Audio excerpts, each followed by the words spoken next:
Hi, good morning. Tayo ay gagawa ng breakfast na lagay muna natin yung gatas.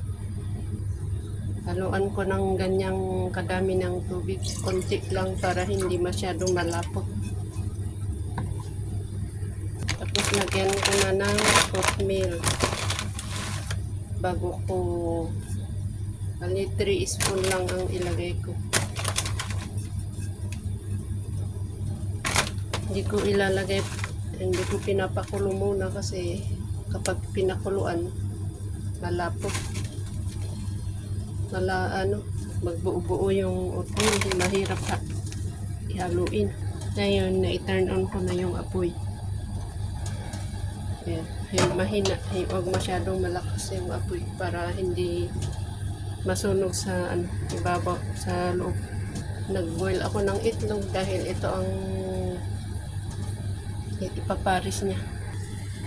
Tumatalon-talon yung itlog. Kumulok na po yung aking oats.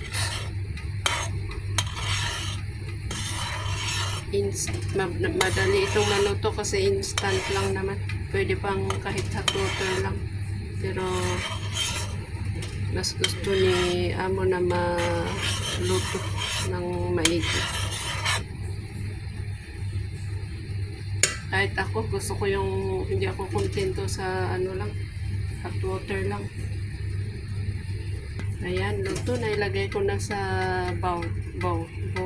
Lagay na natin sa bowl.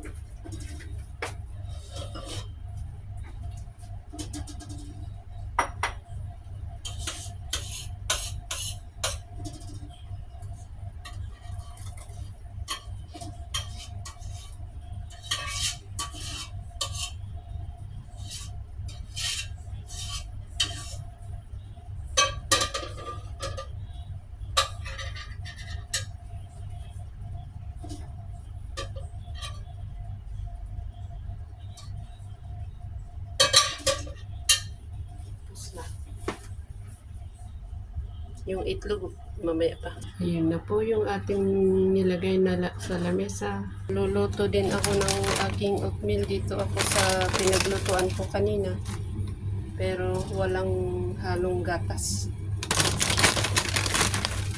Iba ang ilalagay ko.